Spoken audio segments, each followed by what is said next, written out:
اس لیے کہ تم اللہ کے ولی بن جاؤ، ولی بن جاؤ۔ اور متقی ولی ہوتا ہے، ولی کے اندر وہ وصف کہ جس کے بنا ولایت اس کی کسی کام کی نہیں، وہ متقی ہونا ہے۔ بڑے بڑے بندے ولایت کا دعویٰ کرتے ہیں، بڑے بڑے بندے، سب جو ولی ہوتا ہے یا متقی ہوتا ہے وہ دعویٰ کرتا ہی نہیں۔ اتنے بندے دعویٰ کرتے ہیں لیکن وہ متقی نہیں ہوتے۔ متقی ہو تو دعویٰ نہ کریں۔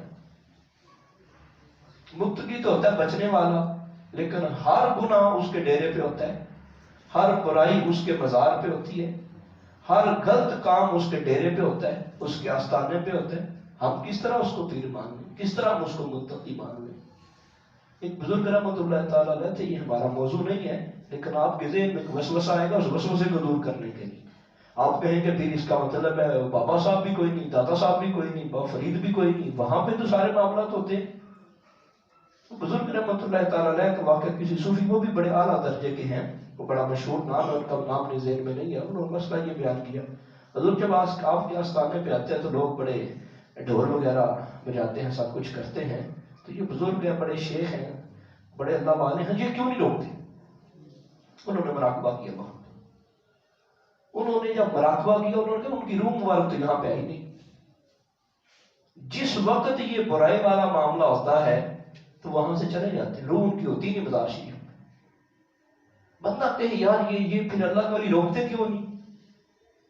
آج ان لوگوں کا دعویٰ کریں، کل کو یہ کہہ دے گا اللہ بندوں کو کیوں نہیں روکتا؟ اللہ ٹانگ توڑ دینا بندے کی جو گناہ کرتا ہے، اللہ تو توڑ سکتا ہے نا۔ چلو ولی کے بارے میں بعض لوگوں کے غلط گمان ہے وہ رہیں، تو پھر معذ اللہ کے بارے میں کیا کہیں گے؟ جو زنا کرتا ہے وہ کس کی نافرمانی کرتا ہے؟ ولی کی، اللہ کی۔ اللہ پھر اس کی ٹانگ توڑ دے، لیکن اللہ رب العزت نے ایک دن رکھا ہے۔ اس کا یہ معاملہ نہیں ہے کہ یار سارے ولی نعوذ باللہ غلط ہو گئے، لیکن اللہ رب العزت نے ایک ٹائم دیا ہے، ایک مقررہ وقت دیا ہے۔ وہ پہلے لوگوں کی جو ولایت ہے وہ برحق ہے، جن کا ایک ایک عمل قرآن و سنت کے مطابق ہے۔ آج کا ایک بندہ ہے وہ کسی بڑے بزرگ کے آستانے میں بیٹھ کے ہر اپنے من کی آرزو پوری کرے اور ہر اپنے نفس کی بات کو پر لبیک کہے، ہم اس کو ولی تو نہیں مانیں گے۔ کیوں ولی نہیں مانیں گے؟ اس کا تو رمضان کے اندر روزہ نہیں ہوتا، اور اللہ کہتا ہے متقی بننا ہے تو روزے رکھو۔ ولی تو رمضان کے علاوہ بھی روزہ رکھتا ہے، انہوں نے رمضان کے اندر بھی کبھی روزے نہیں رکھے، رمضان کے اندر بھی گناہوں سے کبھی باز نہیں آئے۔ آستانہ اپنی جگہ پہ پخا ہوا ہے، فل پخے اموج میں، ادھر جماعت ہو رہی ہے، نہ خود جا رہے ہیں، نہ اپنے مقتدیوں کو اور اپنے مریدین کو کہہ رہے ہیں کہ اٹھ کے چلو جی نماز پڑھیں۔ دربار کے اندر موجود ہیں، دربار کے اندر مسجد الگ ہے، وہاں بھی امام رکھا ہوا تھا، امام کی تنخواہ ہے، بات ٹھیک ہے، امام پڑھا دے گا نماز۔ وہ گدی نشین کیوں نہیں پڑھاتا نماز؟ وہ کیوں نہیں اٹھ کے جاتا؟ وہ مریض جو ملنے آئے ان کو کیوں نہیں کہتا کہ آؤ نماز کی طرف وہاں جا کے پڑھیں؟ اللہ پاک ہمیں معافی عطا فرمائے۔ ہم روزے کی بات کر رہے ہیں، تو روزہ ہے یہ بندے کو ولی بنا دیتا ہے۔ صوفیاء کے تذکرے پڑھ کے دیکھ لیں، وہ کام یہی کرواتے ہیں۔ امام غزالی نے احیاء العلوم کے اندر نا جی یہ بھوک کے سلسلے میں کبھی آپ کو موقع ملے ضرور مطالعہ کریں، بھوکے رہنے کے فوائد کتنے ہیں۔ صرف مسلمان نہیں، بندہ ہو کافر، اس طرح کے واقعات ہماری موت میں اسلامی تاریخ کا ذخیرہ اور حصہ ہے۔ بندہ کافر ہے، بندے نے بھوک کاٹی ہے، اس کے اندر تو کافر کے اندر چانڑ ہو جاتا ہے۔ کافر اگر بھوکا رہے، بھوک کے جو فوائد ہیں جو صوفیاء نے، یہی وجہ ہے وہ بندے کو بھوکا رکھتے ہیں۔ روزے رکھ، نفلی روزے رکھ، تیرے جو من کے اندر جو میل چڑھی ہوئی ہے وہ ختم ہو جائے۔ یہ بزرگوں نے اس واقعے کو بیان کیا، وہ کہتے ہیں اللہ رب العزت نے ہر چیز کو عالم ارواح میں اپنے سامنے جب بیان پوچھا، من ربو کا، تمہارا رب کون ہے؟ تو ہر کسی نے کہا جی ربی اللہ، اللہ تو رب ہمارا۔ نفس کو جب سامنے رکھا نا جی، تو اس نے کہا نہیں میں تو نہیں مانتا۔ اس کو ایک عرصہ دوزخ کے اندر رکھا گیا، پھر نکالا، پھر اس نے کہا نا میں نہیں مانتا۔ 2-3 بار ایسا عمل کیا گیا، اس نے میں نہیں مانتا۔ پھر تیسری بار اس کو بھوکا رکھا گیا ایک عرصہ، پھر اس نے کہا ہاں تو میرا رب ہے۔ تو بھوک کے ساتھ زیادہ مرتا ہے، بھوک کے ساتھ۔ تو یہ ہمارے پاس تو ایک بڑا سنہری موقع ہے روزہ رکھنے کا، بڑا سنہری موقع ہے۔ ہم اپنے پورے سال کے اندر جو اوپر مٹی چڑھی ہوئی ہے گناہ کر کر کے اور یہ جو تگڑا ہو گیا ہے، ہم اس کو مار سکتے ہیں، کمزور کر سکتے ہیں، کس کے ذریعے؟ بھوک کے ذریعے، روزے کے ذریعے۔ تو یہ تو اللہ تعالیٰ کا ہمارے پر بڑا انعام ہے، ایک بڑا کرم ہے، جس نے روزہ فرض کر دیا، روزہ لازم کر دیا، اور کتنا لازم کیا؟ اسلام کا بنیادی رکن اس کو بنا دیا۔ اللہ کے نبی نے فرمایا ایک عمارت ہے جس کا نام اسلام ہے، اس کے 5 پلر ہیں، تھم ہیں، فرمایا ایک تھم کا نام روزہ ہے۔ جس نے اس کو گرا دیا اس نے اسلام کی عمارت بھی گرا دیا۔ آپ کا بھی اسلام ہے، میرا بھی اسلام ہے، ہر کسی کا اسلام ہے، تو جس نے روزے ہی نہیں رکھا اس کی اسلام کی عمارت کیسی؟ اس کی اسلام کی عمارت کیسی ہے؟ رسول پاک صلی اللہ تعالیٰ علیہ وآلہ وسلم کا مقدس انداز دیکھیں، ابھی رمضان آیا نہیں ہے، رسول پاک صلی اللہ علیہ وسلم 3 مہینے پہلے رجب کے اندر، اگر رمضان شامل کیا جائے تو 3 مہینے پہلے، اگر رمضان کو نکال دیا جائے تو 2 ماہ پہلے سرکار دعا کر، یا اللہ منو رمضان لا مجھے، یا اللہ صحت تندرستی دے نال منو رمضان لا مجھے، میں روزے رکھ سکوں۔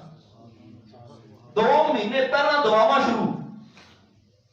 یہ ہے رمضان کی قدر مقام، جن کو پتا تھا رمضان کی قیمت کیا ہے اور رمضان کا مقام و مرتبہ کیا ہے۔ رسول پاک صلی اللہ تعالیٰ علیہ وآلہ وسلم نے رمضان المبارک سے پہلے سرکار نے صحابہ کو جمع کیا، اور بڑی مشہور یہ حدیث پاک ہے استقبال رمضان کے والا سے، حضرت سلیمان فارسی اس کو روایت کرتے ہیں، رسول پاک صلی اللہ علیہ وسلم نے جمع کر کے فرمایا ماہ شعبان کی آخری رات ہے، سرکار نے فرمایا اے لوگو تمہارے پاس عظمت اور برکت والا مہینہ آ رہا ہے، وہ مہینہ جس میں ایک رات ایسی بھی ہے جو 1000 مہینوں سے بہتر ہے۔ اللہ اس ماہ مبارک کے روزے فرض فرما دیے ہیں، کسی بھول میں نہ رہنا، اللہ نے فرض کر دیے ہیں، کسی اور نے نہیں، اللہ نے فرض کر دیے۔ اچھا یہ جملے کے اندر بڑی پاور ہے، اللہ نے فرض کر دیے، کہ بندے کو پتا چلے میرے رب نے فرض کیے، یہ پیغام میرے رب کا ہے۔ اس کی رات میں قیام سنت کر دیا، جسے ہم تراویح کہتے ہیں۔ جو اس میں نیکی کا کام کرے تو ایسے ہے جیسے اور کسی مہینے میں فرض ادا کر دیا، اور جس نے اس میں فرض ادا کیا تو ایسے ہے جیسے اور دنوں میں 70 فرض ادا کیے۔ یہ صبر کا مہینہ ہے، اور صبر کا ثواب جنت ہے۔ یہ غم خواری کا مہینہ ہے، یہ بھلائی کا مہینہ ہے، غریبوں کے ساتھ بانٹنے کا مہینہ ہے۔ ایک مالک ہے، اس کے ساتھ مزدور اس کے پاس کام کرتا ہے، اس کو کہہ دیا جائے نہ یار اگے 10 گھنٹے آتا صرف 5 گھنٹے آ گیا کر، کیوں؟ میرے نبی نے فرمایا غم خواری کا مہینہ رمضان۔ اسی کہنے نہیں سانو کام نال غرض ہے، سانو دے کام نال محنت نال غرض ہے، لیکن فرمایا یہ غم خواری کا مہینہ ہے، یہ بھلائی کا مہینہ ہے، ایک دوسرے کے ساتھ نیکی کا مہینہ ہے، یہ بھلائی کا مہینہ ہے، یہ ظلم و تشدد کا مہینہ نہیں۔ میں بھی کہہ دیتا ہوں نہیں اب تو ریٹ بڑھ گئے ہیں جی، اب نہیں سیل کری، ریٹ بڑھ گئے ہیں، اب تو نہیں یہ چیزیں ملیں، تو یہ تو زیادتی کا مہینہ ہم نے بنا لیا۔ جو بندہ اپنے اللہ اور اپنے نبی کے احکام کی مخالفت کرے وہ کب کامیاب ہو سکتا ہے؟ وہ ایک اسٹوڈنٹ اپنے استاد کی مخالفت کرے پاس کوئی نہیں ہو سکتا۔ ایک جو کاریگر ہے اس کے جو نیچے سیکھنے والا ہے وہ اپنے کاریگر استاد کی مخالفت کرے وہ ماہر اور تجربے کار نہیں بن سکتا۔ تو جو اپنے رب کی نہ مانے، اللہ کہے اور اس کا محبوب فرمائے یہ غم خواری کا مہینہ ہے، ہم کہیں نا غم بڑھانے ہیں لوگوں کے، اللہ فرمائے کہ یہ بھلائی کا مہینہ ہے، بندہ کہے نہیں میں بھلائی تو کرنی نہیں، میں تے سارے سال کی کمائی سے مہینے میں کرنا نہیں، وہ کیسے کامیابی ملے گی؟ رسول پاک صلی اللہ علیہ وسلم نے فرمایا اس مہینے میں مومن کا رزق بڑھایا جاتا ہے۔ کیوں بڑھایا جاتا ہے؟ یہ رمضان ہے، رمضان کے روزے رکھنے اس نے، اللہ کی فرما برداری کرنی ہے، رزق بڑھایا جانا ہے اللہ کی فرما برداری پہ، یہ تو رزق لے ہی نہیں رہا، پھر اسی کہنے پتن کی ہو گیا۔ رزق کی خاطر میں اور آپ کیا کچھ نہیں کرتے، اور کہاں کہاں تک ہم نہیں جاتے، اور ہر مشکل کو سینے سے لگانے کے لیے تیار ہے۔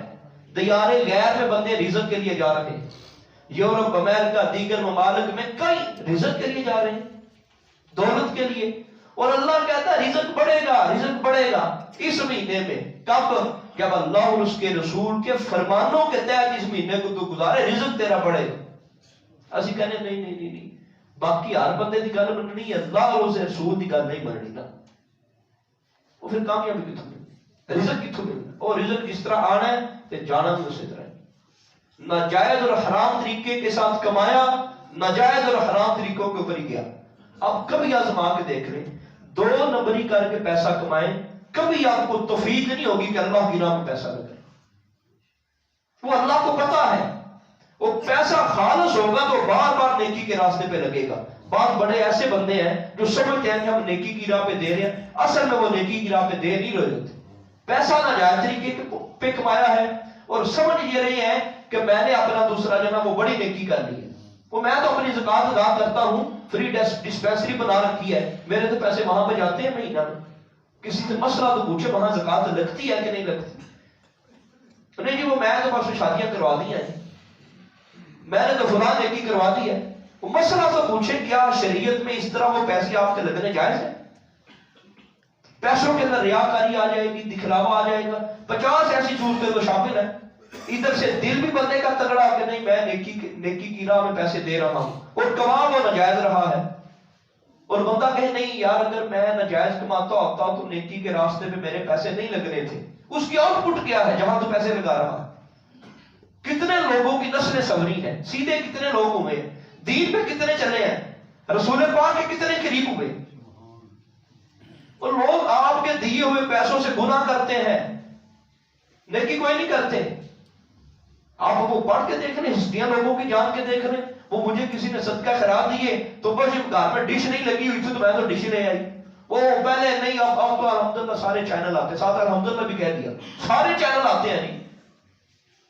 اب تو وہ انڈیا کے سارے چینل آتے، جو یہ ہماری کیبل پر ہی نہ آتے وہ ڈش پہ آتے ہیں نہیں، سارے آتے.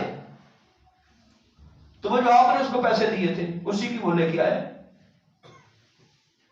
جس طرح پیسہ کمائیں گے نا جی لگے گا اسی طرح. اخلاص اگر من کے اندر ہے اللہ پاک ایسی جگہ پہ آپ کی رقم کو لگائے گا جہاں رہتی دنیا تک ثواب ملتا رہے گا. فرمایا یہ مہینہ رزق بڑھانے کا مہینہ ہے، رزق تقسیم ہوگا، رزق تقسیم ہوگا. ہم کوئی نہیں رزق لینا چاہتے، جب مالک کی فرما برداری کوئی نہیں کرتی، وہ خالصتاً ایک مہینہ ہے اور ہم وہ بھی اللہ کے نام کوئی نہیں کر سکتے. 5 10 دن باقاعدہ بڑے مصروف لوگوں کے وہ رشتہ داروں کے نام لگ جاتے ہیں. نہیں وہ دور کی ہماری جو خالہ ہے نا جی اس کے ہاں شادی ہے، سارے بندے وہاں پہ، گھر کے افراد وہاں پہ ہیں، کام کسی نے بند کر دیا وہاں پہ، وہ 10 دن آپ نے لگا دیے وہاں پہ، ہفتہ تو لگا دیا وہاں پہ.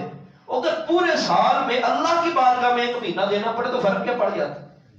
اور کتنے ایسے لوگ ہیں جن کے مالی معاملات اتنے مضبوط ہیں، اگر ایک ماہانہ کمائے کچھ نہیں ہوتا، کچھ نہیں ہونا ان کو، لیکن روزہ نہیں رکھے. پیسہ پیسہ پیسہ، اسی پیسے نے ان کو دنیا اور آخرت کا نظریہ کر دینا ہے، اللہ کی نافرمانی نے ان کو تباہ کر دینا ہے. رسول پاک صلی اللہ علیہ وسلم نے فرمایا جو اس میں روزے دار کو افطار کروائے تو یہ اس کے گناہوں کے لیے مغفرت ہے. حدیث کے اوپر غور کریں، جو اس میں روزے دار کو افطار کروائے اس کے گناہوں کی مغفرت ہے، اسے آگ سے آزادی بخشی جائے گی اور اس افطار کروانے والے کو ویسا ہی ثواب ملے گا جیسا روزہ رکھنے والے کو ملے گا، بغیر اس کے کہ اس کے اجر میں کچھ کمی ہو. ہم نے عرض کیا یا رسول اللہ صلی اللہ تعالیٰ علیہ وآلہ وسلم، ہم میں سے ہر شخص وہ چیز نہیں پاتا کہ روزہ افطار کروائے. رسول پاک صلی اللہ تعالیٰ علیہ وآلہ وسلم نے فرمایا یہ ثواب اس شخص کے لیے بھی ہے جو ایک گھونٹ پانی سے روزہ افطار کروا دے یا ایک کھجور سے روزہ افطار کروا دے. اب پوری حدیث کو جو بیان کیا ہے اس کا پہلا جملہ ذہن میں بنائیں، پہلا جملہ، اور روزے کی اہمیت پہ آئے. افطاری کی اہمیت بعد میں ہے، پہلا روزے ہے. اب دیکھیں روزے دار کی پاور کتنی ہے، پاور کتنی ہے. روزے دار کی پاور یہ ہے، روزے دار کی پاور یہ ہے کہ جس نے روزے دار، یہ روزے دار ہے، اس کو ایک کھجور دی یا ایک گھونٹ، گلاس پانی کا نہیں، ایک گھونٹ اس کو پانی کا دیا، اس بندے کے گناہ بھی معاف ہو جائیں گے اور اس کو آگ بھی نہیں چھوئے گی. اور جس نے سارا دن رکھا ہے اللہ اس کو کتنا دے. خالی ایک گھونٹ، یہ ایک مشقت کا کام ہے، ایک گھونٹ، ایک کھجور. بیچارہ صبح آدھا جڑا وہ بھوکا ہے انہوں اللہ کچھ نہیں دینا. ایدہ معیار ویکھو، ایدہ معیار ویکھو بندے دا، ایدہ مقام ویکھو کتنا مقام ہے. جیدے نال ماڑی جی نیکی کریے تے اللہ رنگ دے دے بندے. اللہ عطا فرما دیتا ہے. تے جس بندے نے بیچارے نے آپ روزہ رکھیا صبح تو لا کے شام تک، وہ کتنا اجر. اچھا ادھر انہیں بھی مطلب کوئی بندہ نہ سمجھے اس کو اس معنی میں بھی نہ، اچھا یار ہم ایک دو افطاریاں کروا دیں گے ہم تو بخشے بخشائے گا، ایسے یہ اللہ کی حدود کو توڑنا ہے. یہ تو فضیلت کی بات ارشاد فرما دی نا، اس طرح پورا کوئی نہیں ہونا. بندے کے اوپر اپنا جو فرض ہے، ہم نے صبح بھی بات کی، اپنا جو فرض ہے وہ مسجد نبوی کے اندر بیٹھنے والوں کو اور کعبے کے اندر طواف کرنے والوں کو، ایک ایک بندے کو روزہ افطار کروا دے، اپنا روزہ نہ رکھے اس کو کوئی اجر نہیں. اس کے اوپر وہ فرض کا انکار کر رہا ہے. وہ کہتا نا میں روزہ نہیں رکھوں گا، میں پوری دنیا کے مسلمانوں کا روزہ کروا دوں گا. اگر کوئی بندہ یہ عقیدہ رکھے میں اپنا روزہ نہیں رکھوں گا، اور روزہ اس کے اوپر فرض ہے، وہ فرض کے درجے میں ہے، میں اپنا روزہ نہیں رکھوں گا اور نہ میں نے رکھنا ہے اور پوری دنیا کے مسلمانوں کا روزہ کروا دوں گا، تو میں بخشا جاؤں تو کبھی نہیں بخشا جائے. اسلام کا ایک قانون اس نے توڑا ہے. اللہ نے فرض یہ نہیں کیا تھا کہ پوری دنیا کا روزہ کھلوا، اللہ نے یہ فرض کیا تو رکھ، چاہے کھلوا چاہے نہ کھلوا. یہ تو رسول پاک صلی اللہ علیہ وسلم نے بندے کو رمضان کی اہمیت بتا دی. روزہ اتنا پاورفل ہے، تو آپ نہ سمجھنا روزے کو، تو کسی کا کھلوا روزہ ایک پانی کے گھونٹ سے یا ایک کھجور سے، اللہ تجھے اتنا اجر دے گا. اس بندے کے مقدر دیکھ جس کے صدقے تیری بخشش ہو گئی، جس کو پانی کا گھونٹ پلانے سے تیری بخشش ہو گئی، اللہ اس کو کتنا عطا کرتا ہو، اللہ اس کو کتنا نوازتا ہو.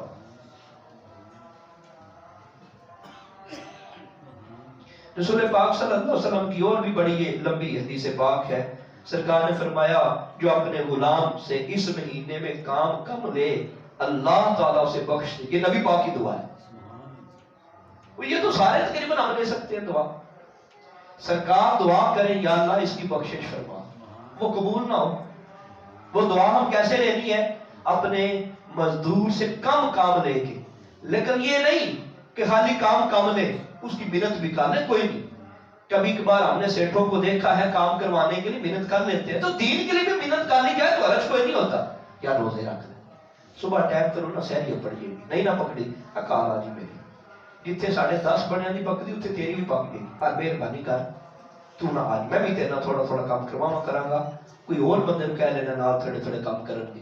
صحابہ کرام بھی زمیندار سن تے بڑے بڑے کھجوراں دے باغ انہاں نے سن، پر وہ پتہ نہیں کرتے سن، وہی کرتے سن کہ رمضان آن تو پہلا کھاڑے کھود لے، کھادا پا لیاں. یعنی کھادا پاؤں کو مراد ہے بھی اس دور کے اندر جیڑی کھادیاں جو بھی انہاں کرنا ہوتا سی، یعنی زمینداری دا جو بھی معاملہ کرنا نا جی رمضان آن تو پہلا. اچھا بعد حدیثاں میں تے لکھیا صحابہ دا معمول ہوتا سی سارے کام کر کے تے پہلے ہی روزے اعتکاف بیٹھ جاندے سن، بس ختم. ان کی اولادیں بھی تھیں، ان کی شادیاں بھی تھیں، بیویاں اولاداں ساڈے نال زیادہ، بیویاں ساڈے نال زیادہ تے لنگر ساڈے نال تھوڑا، پھر بھی اللہ دے کرا کے بیٹھ جاندے سن. ذمہ داریاں ساڈے تو بھی زیادہ ہونا تھا تے اوکھا وقت ہونا تھا. اس کے باوجود لیکن ہم وہ پلاننگ نہیں نہ کرتے. آج مجھے کوئی دنیا کا کام کرنا ہونا نہیں تو بڑی پلاننگ کروں گا. یہ پلاننگ کرنا کوئی پڑھے لکھی کی بات نہیں ہے. جب عید آتی ہے تو ہر بندہ پلاننگ نہیں کرتا. ہم نے دیکھا کہ وہ بالکل وہ بندہ جو ساری زندگی اسکول بھی نہیں گیا، وہ کہتا نہیں نہیں یار وڈی عید تھی، عید 3 دن ہے تو پٹھے پہلے لے آ کے رکھ لو. یہ اس نے پلاننگ کی ہے، وہ سمجھدار ہے. یہ سمجھداری کا تعلق سکول کالج مدرسے سے نہیں ہے، وہ تو خود اپنی جگہ پہ سمجھدار ہے. تو یہاں پلاننگ کیوں نہیں کرتے کہ یار جو بڑے بڑے کام ہیں وہ پہلے ہی کر لیں، خرید و فروخت کرنی ہے پہلے ہی کر لیں.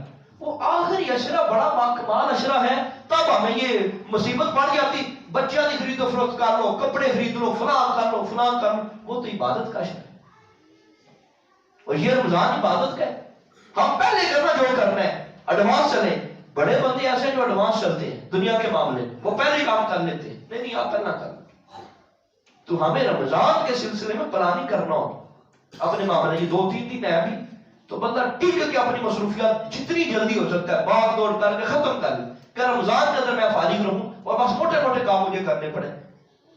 تو یہ اثر بندے کا کمال ہے. رسول پاک صلی اللہ علیہ وسلم کا فرمان ہے